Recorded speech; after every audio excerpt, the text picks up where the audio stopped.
আসসালামু আলাইকুম, কি অবস্থা সবার? চলে আসলাম আরও একটা ভিডিও নিয়ে গ্যাজেট ব্রিজ থেকে। আজকে কথা হবে হচ্ছে আপনাদের সাথে 1000 টাকা বাজেটের মধ্যে একটা বেস্ট ভ্যালু ফর মানি হচ্ছে নেকব্যান্ড, যেটা কিনা হচ্ছে এইচ ফাস্টের N7। আপনারা এর আগে আমাকে দেখেছিলেন যে আমরা রিয়েলমির ওয়্যারলেস 5 নিয়ে ভিডিও তৈরি করেছিলাম। এখন আমরা কথা বলবো হচ্ছে বাজেট সেগমেন্টের একটা নেকব্যান্ড, সেটা হচ্ছে এইচ ফাস্টের N7। 160 ঘন্টার হচ্ছে ব্যাটারি ব্যাকআপ, মানে আপনি চিন্তা করতে পারবেন না, এটা নিয়ে আপনি চাইলে মঙ্গল গ্রহ থেকে ঘুরে আসতে পারেন। একই সাথে হচ্ছে এটার সাথে একটা গেম মোড আছে এবং এটাতে একটা আপনার হচ্ছে বিল্ট ইন ডিসপ্লে আছে, যেটাতে কিনা আপনি রিমেইনিং ব্যাটারি পার্সেন্টেজটা দেখতে পাবেন। সো আমাদের গত মাসের সর্বাধিক বিক্রিত একটা নেকব্যান্ড ছিল এটা।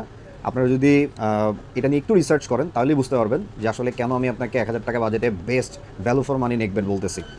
এইচ ফার্স্ট খুবই প্রমিজিং একটা ব্র্যান্ড। ওরা হচ্ছে মানে বলতে পারেন হোকোর সাথে ফাইট করে, কারণ এই বাজেটে অ্যাকচুয়ালি হয়তো আপনি হোকোর নেকব্যান্ডগুলো পারচেস করেন, বাট আমি আপনাদেরকে বলবো এইচ ফার্স্টের একবারের জন্য হলেও ট্রাই করেন, কারণ এইচ ফার্স্ট এই বাজেটে হোকোর থেকে মাচ মাচ বেটার হচ্ছে বিল্ড কোয়ালিটি।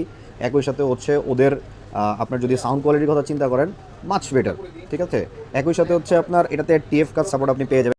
এই নেকব্যান্ডটা আপনি যদি হচ্ছে গ্যাজেট ব্রিজ থেকে পারচেস করেন তাহলে আমরা মেক শিওর করতে পারি আপনি বেস্ট প্রাইসে এই প্রোডাক্টটা হচ্ছে কিনতে পারবেন, কারণ আমার মনে হয় না এই প্রাইসে কারো পক্ষে দেওয়া পসিবল।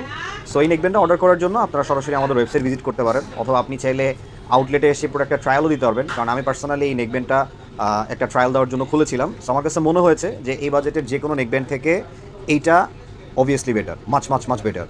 সো এটা নেওয়ার জন্য চাইলে সরাসরি আউটলেটে চলে আসতে পারেন, অথবা আপনি চাইলে আমাদের ওয়েবসাইট থেকে অর্ডার করে ফেলতে পারেন। ধন্যবাদ, দেখা হবে অন্য কোনো ভিডিওতে। আসসালামু আলাইকুম।